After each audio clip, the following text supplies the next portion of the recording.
Boa tarde.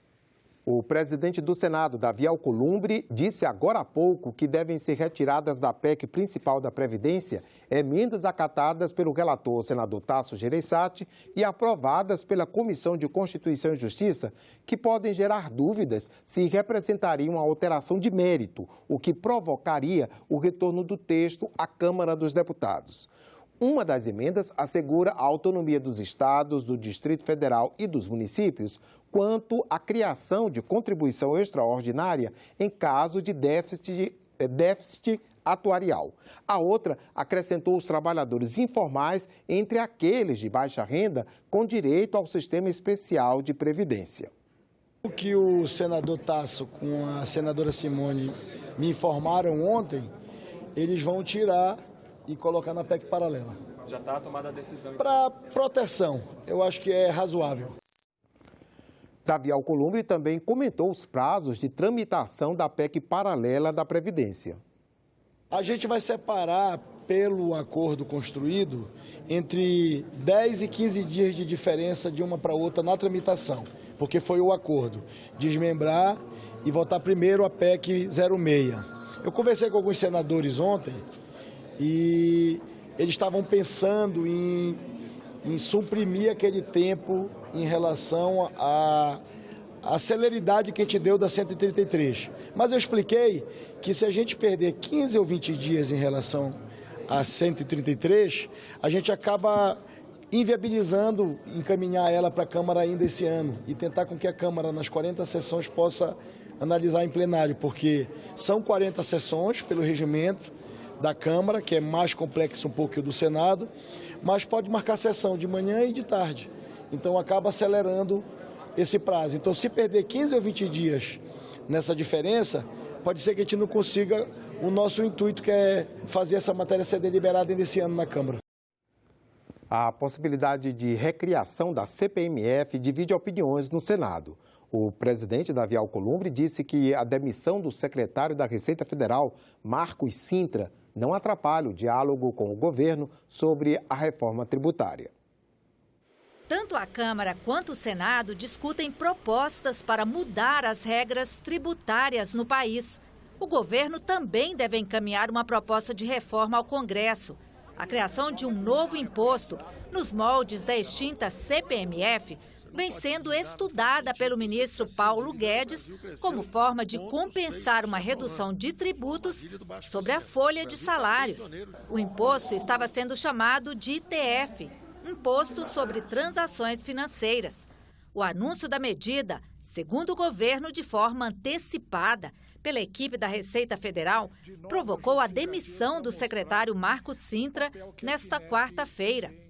Pelo Twitter, o presidente Bolsonaro disse que não haverá recriação da CPMF ou qualquer aumento da carga tributária na reforma e que o motivo da demissão de Marcos Cintra foram as divergências em torno do projeto que o governo deve encaminhar à Câmara. A CPMF, chamada de Imposto do Cheque, foi criada em 96 como fonte de recursos para a saúde, previdência social e Fundo de Erradicação da Pobreza. Em 2007, o Senado rejeitou a proposta de prorrogar a cobrança da CPMF. A possibilidade agora da volta de um imposto sobre movimentações financeiras provoca polêmica. Agora, apresentar uma solução para o país, dando um novo imposto, justamente para quem já paga muito imposto, não é justo. O correto de um novo imposto seria para os bancos, que só o ano passado lucraram 98 bilhões de reais no seu lucro líquido e que é inaceitável para um país que tem aí uma larga escala de trabalhadores desempregados, empresas fechando e uma crise econômica aguda profunda. Eu sou a favor desse imposto sobre pagamento, principalmente porque esse imposto ele é um chip que se coloca no dinheiro. Por onde o dinheiro anda, você sabe por onde ele andou. E aí tem muita gente que não quer que o seu dinheiro seja rastreado. O líder do PSL, senador Major Olímpio, defende até que o governo nem encaminhe uma proposta de reforma ao Congresso. Seria a ruptura de um acordo que foi feito do Paulo Guedes, representando o executivo, Davi Alcolumbre e Maia, que o governo não encaminharia ou não encaminhará um projeto de reforma tributária, e sim fornecerá ou forneceria conteúdos ao Senado para que fosse feita a votação e encaminhamento à Câmara para ser adicionado ao que a Câmara está discutindo e eventual revisão voltando para o Senado como casa revisora. O presidente do Senado, Davi Alcolumbre, disse que é contra a criação de um novo imposto. O secretário Sintra defendia uma tributação. Então a saída dele com certeza vai compactuar com a minha tese, que os brasileiros não aguentam mais pagar impostos. Sobre a demissão do secretário Marcos Sintra, Alcolumbre afirmou que isso não atrapalha o diálogo com o governo sobre a reforma tributária. O Senado continuará aguardando o próximo interlocutor para essa matéria, para a gente tratar em comum acordo com o governo e construir um texto de consenso. Você acredita em reforma concluída ainda esse ano? Estamos no Senado, nós estamos trabalhando para isso. Extintores de incêndio podem voltar a ser itens obrigatórios nos carros de passeio. A Comissão de Transparência, Governança e Direito do Consumidor debateu um projeto de lei que reverte uma resolução do Conselho Nacional de Trânsito. Em 2015, o Conselho Nacional de Trânsito revogou a obrigatoriedade do extintor de incêndio nos veículos de passeio. Com a evolução da indústria automobilística, os itens de segurança dos carros mais modernos, como o corte automático do combustível em caso de colisão e materiais mais resistentes ao fogo, dispensariam a presença do equipamento. Mas em 2017, um projeto de lei da Câmara colocou de novo como obrigatório o extintor com carga de pó classe A, B, C a bordo dos automóveis. Os incêndios são classificados conforme os materiais envolvidos. Letra A, sólidos que apresentam combustão em profundidade e superfície. B, líquidos e gases inflamáveis que queimam em superfície. C, equipamentos energizados. Eu achei um retrocesso quando retiraram. Você se evita muito acidentes piores por falta de extintor. O extintor, no princípio de incêndio, ele faz toda a diferença. O Brasil tem cerca de 70 milhões de automóveis em circulação. Segundo a Anfávia, de janeiro a agosto deste ano, 2 milhões de carros de passeio saíram das fábricas para as ruas. Se é importante garantir mais e mais segurança para motoristas e passageiros, esses números dão uma ideia dos valores envolvidos caso o projeto seja aprovado.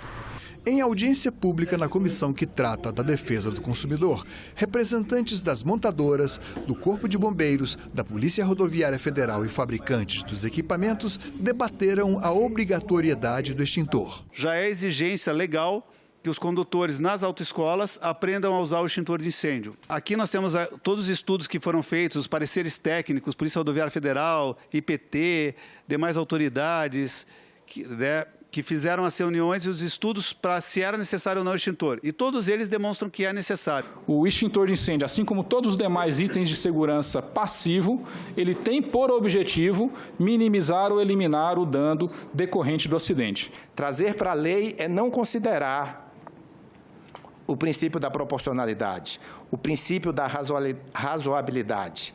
É privar o consumidor do direito de escolha de qual é a melhor forma de proteger o seu patrimônio. As indústrias automobilísticas cobram por um espelho a mais no carro. Elas cobram por um suporte de mão de dentro de um carro. Algumas fabricam o carro sem isso. Quanto custa um extintor? R$30, R$40, R$50? R$20 por ano. Por ano? Por ano, R$20 por ano. Com uma validade de não sei quanto tempo? Eu não sei onde é que isso onera e onde é que nós não podemos dar essa oportunidade de segurança à nossa gente. Vice-presidente da comissão e relator do projeto, o senador Rodrigo Pacheco adiantou que nos próximos dias vai elaborar o parecer sobre a matéria. O impacto na imagem do Brasil no exterior com a crise dos incêndios na Amazônia foi tema de audiência pública nesta quarta-feira na Comissão de Agricultura e Reforma Agrária. Após a crise do fogo na floresta, a Presidência da República criou uma campanha para combater a visão negativa sobre o Brasil, sobretudo em países da União Europeia, e em especial contra a agropecuária brasileira. O Brasil alimenta 1,2 bilhão de pessoas e usa só 7,8% das suas terras com lavoura. E tem sinais de que tem interesses econômicos em relação essa desconstrução do Brasil. O Brasil, na agricultura, é comparado internacionalmente ao que a China é na indústria. Nós somos vistos como um grande êxito e como uma ameaça. E isso significa que, quando nós nos aproximamos dos nossos interlocutores, a reação deles é reativa. Na Amazônia, 85% da Amazônia, do bioma amazônico, ainda está preservado. O agronegócio na Amazônia é ínfimo. 0,9% da área da Amazônia tem agricultura, que é no Pará e Rondônia, e 0,1% é pecuária. A estratégia é mostrar que 90% do crescimento da produção agropecuária se deu sobre áreas de pastagens e não sobre as de preservação. Quanto mais intensivo o nosso setor for, mais sustentável ele vai ser. E o Acordo de Paris expressa exatamente isso. E o nosso grande desafio é combater a ilegalidade, que é algo localizado, marginal, que não representa a nossa agricultura brasileira, mas que tem um grande potencial de impactar a nossa imagem. A nossa meta para 2030, indicativa ainda, a ser confirmada, de 43% de redução das emissões de gases de efeito estufa, é extraordinária.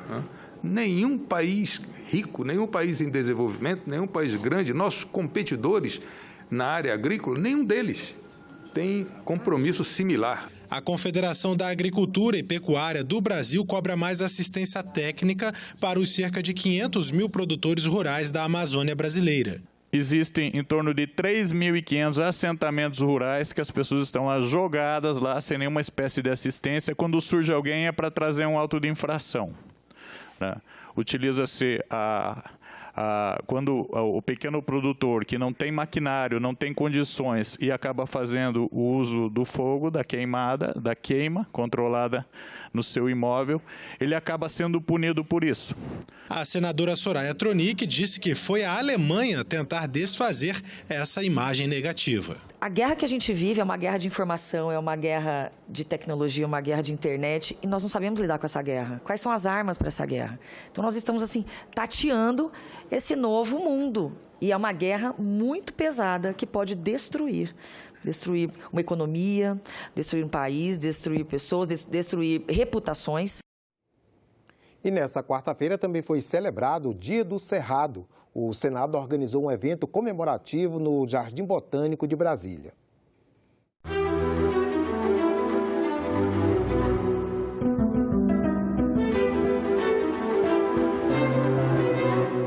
O objetivo desse tour, dessa trilha interpretativa aqui no Jardim Botânico, é justamente a lembrança ao Dia do Cerrado, a homenagem ao Dia do Cerrado. É uma data comemorativa, dia 11 de setembro, e nós conseguimos agendar então com um doutor em botânica, Marcelo Kuhlmann, uma visita ao Cerrado. O objetivo é justamente conscientizar o corpo funcional da casa da importância desse bioma, bem como lembrar o Dia do Cerrado e a importância de toda a flora do Cerrado, seja para a economia local, seja também para a própria biodiversidade do nosso país.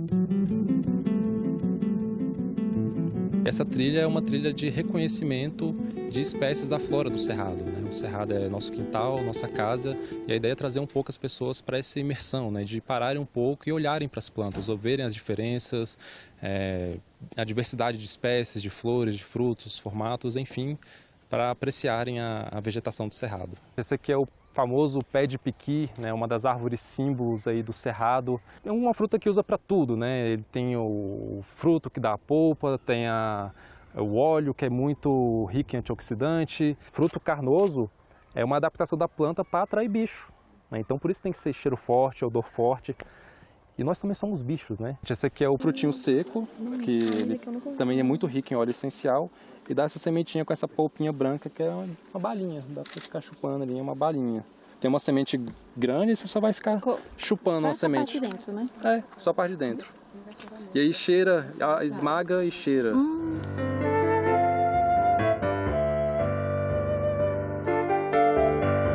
É muito contagiante a gente estar aqui no meio desse cerrado. E a gente só tem a aprender, A gente procura se informar mais ainda para que a gente possa preservar mais ainda o nosso cerrado, Cada um de nós desvalor mais o nosso cerrado, valorizar mais o jardim, mais as coisas assim. É uma vida que tem para nós, que Deus fez tudo e criou para nós cuidar deles. E hoje não, é o contrário, destruindo. Nós não podemos destruir, podemos cuidar deles, ver que temos vida, temos águas, que sem ela não somos nada. Porque a natureza nos ensina a fazer aquela forma que ela é. Isso que é o maravilhoso, que ela vai ensinando a gente como trabalhar.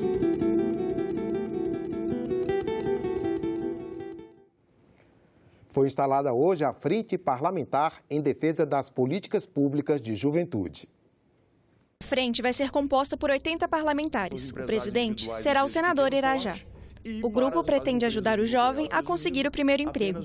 Na faixa etária de 15 a 29 anos, o desemprego chega a quase o dobro da média geral. Nós vamos estar apresentando também o novo projeto da nova lei do primeiro emprego, que é uma oportunidade que jovens que ainda não têm experiência profissional possam ter a chance de entrar no mercado de trabalho e, claro, que as empresas que os contratarem vão ter incentivos fiscais para que esse jovem possa ter essa grande chance na sua vida de trabalhar, ter a sua dignidade. O presidente do Senado, senador Davi Alcolumbre, também esteve presente no lançamento da frente. Quanto é caro para a juventude brasileira a angústia de ser cobrado por ter experiência, quando busca uma oportunidade, e não ter sido dado para esse jovem a oportunidade dele ter experiência.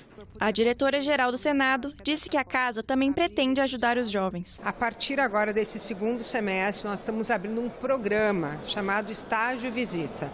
É um programa de uma semana aqui no Senado, em que os alunos universitários são inseridos na forma de trabalhar do Senado Federal, no processo legislativo. A Semana do Amapá, em comemoração pelos 76 anos de criação do então Território Federal, termina hoje com culinária amapaense no restaurante dos senadores. Nessa quarta-feira, 2 eventos comemorativos marcaram a data. No café da manhã, o presidente Davi Alcolumbre recebeu artistas e autoridades do estado. Em seguida, houve o plantio nos jardins da residência oficial de uma muda da bacabeira, que produz abacaba. A árvore tem todo um simbolismo para os amapaenses. Quando os portugueses chegaram lá, os índios se referiam àquele local como Macapaba.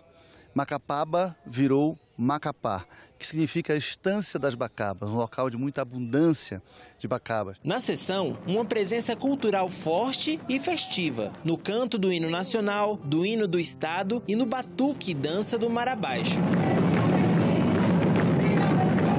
Senadores de outros estados participaram das homenagens. É um estado novo como o estado brasileiro, mas que preside mais uma vez o Congresso Nacional. Nos discursos dos senadores da bancada, um pouco da história da região, da riqueza e encantos da natureza e gratidão. Somos Brasil porque lutamos para ser Brasil. Nós poderíamos ter nos curvado a bandeira tricolor francesa. É uma história de luta, de disputas e justiça seja feita. Uma história de vitórias.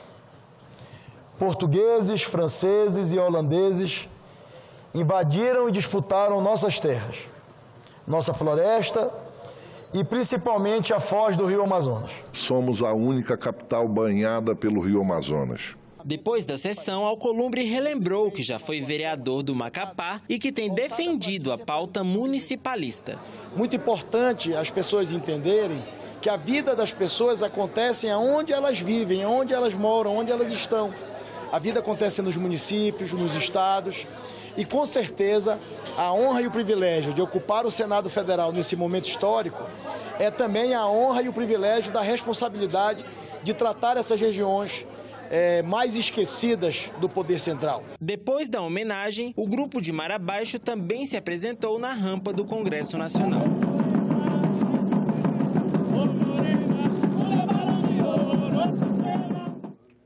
A reforma da Previdência mudou as regras das aposentadorias especiais.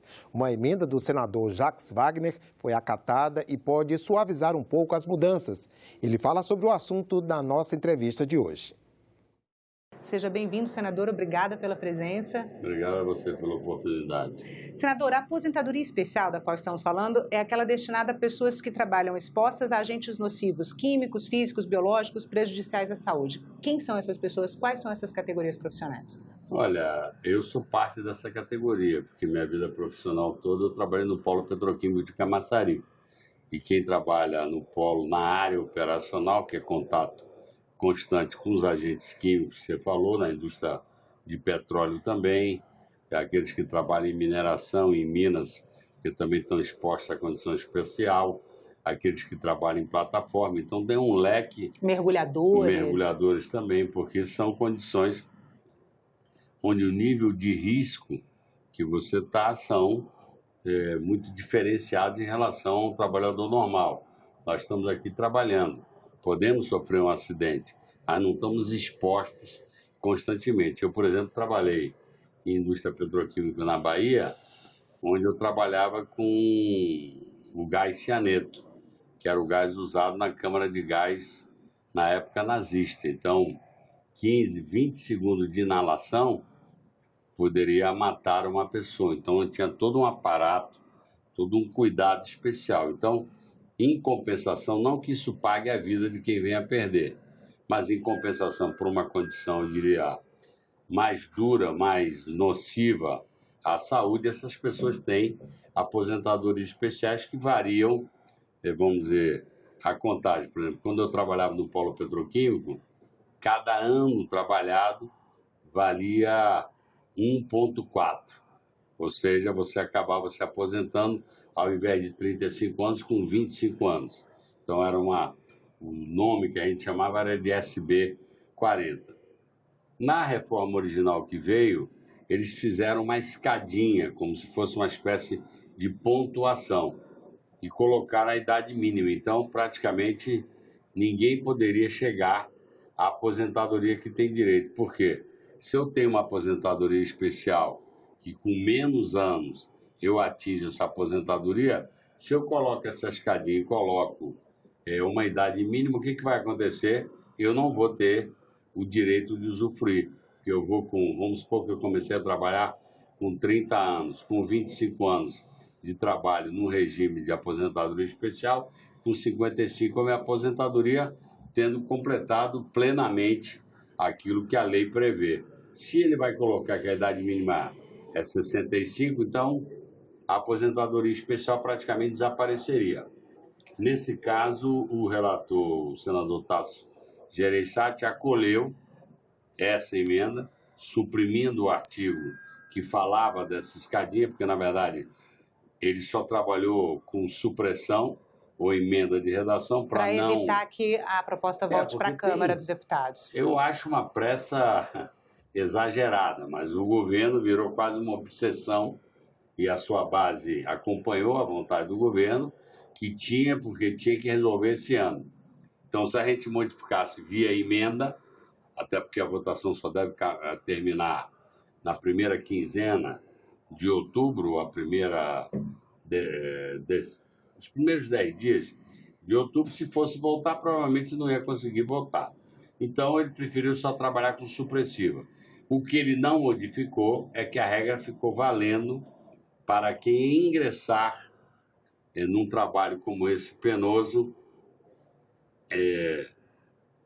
a partir da promulgação da emenda. Então, na verdade, foi um meio... É um pouco mais suave do que a aposentadoria normal.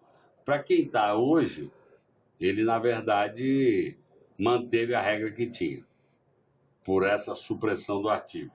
Mas, para quem está ingressando, ela é mais suave sempre, porque ela tem uma contagem diferenciada, mas não é como é no dia de hoje, que se eu completasse, como eu lhe falei, para o caso desse tipo de petroquímica, 25 anos de trabalho direto na petroquímica, os 25 anos corresponderiam aos 35 exigidos numa outra aposentadoria. Aí a regra exata da tal escadinha, não sei dizer como é que vai ficar para os novos, mas como você disse, ela ficou mais suave. Ela manteve para quem está dentro e para quem vai entrar, ela é mais suave que a aposentadoria normal, mas, na minha opinião, ela ainda penaliza quem trabalha em condições mais danosas. O senador Espiridião Amin fez um discurso bastante contundente em defesa dos mineiros, né? E ele citou que a regulamentação da profissão permite que eles fiquem trabalhando em Minas até uma determinada idade que seria inalcançável Eles teriam que ficar desempregados ou mudar de profissão depois, né, pela regulamentação da profissão, para poder se aposentar. Porque se alguém trabalhou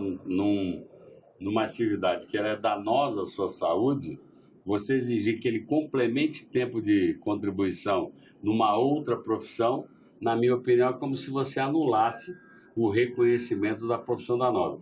E o senador Espiridião Amin tocou num tema que é muito forte. Nós já vimos em filmes ou em reportagens, casos objetivos concretos, de mineiros que, quando tem a implosão de uma mina, ficam trancados. No Chile, eu me lembro que foi quase que uma novela, todo mundo acompanhando, e graças a Deus eles conseguiram retirar com uma tecnologia super moderna. O relator citou, inclusive, no relatório, a tragédia de uma mina de carvão em Santa Catarina, na qual 31 pessoas morreram, né? Então, e diz no relatório que o mineiro não é privilegiado. A condição de mineiro, para mim, é das piores que tem. Porque, em geral, você trabalha a 50, 80, 100, 120 metros de profundidade, com túneis que são cavados, o volume de oxigenação sempre é muito inferior ao que a gente normalmente respira. A qualidade do ar. A qualidade é muito maior, além de que você fica trabalhando à luz de energia o tempo todo. Você não vê a luz do sol. Quando você sai, muitas vezes o dia já passou. Então, é uma condição fora quando tem um acidente como esse, que tomba uma mina e você acaba perdendo vida lá dentro. Agora, eu fico feliz porque o senador Tasso Gereissati acolheu, como acolheu emendas que não são só minhas, que um grupo de parlamentares, você sabe que todo mundo vê os problemas e muita gente dá entrada em emendas semelhantes. Mas teve a emenda da pensão por morte de pelo menos manter o mínimo de um salário mínimo, teve uma outra emenda de não constitucionalizar. Vários senadores apresentaram a emenda para suprimir da proposta, especial, né? Pela minha intimidade com o tema, talvez seja ter sido, por isso que ele citou meu nome nessa, mas cada um fez 10, 20, 30 emendas e algumas foram apresentadas por vários senadores. O que interessa é que eu entendo que o texto que está saindo do Senado, ele é menos, eu diria, draconiano do que o tema que veio de lá. De qualquer forma, a posição minha e do meu partido será votar contra. Vão apresentar emendas supressivas, onde a base do governo terá que garantir o número de 49 para poder manter no texto. Vão apresentar novas emendas supressivas, destaques no plenário. São destaques supressivos, que é aquele que você tem chance, que o governo tem maioria.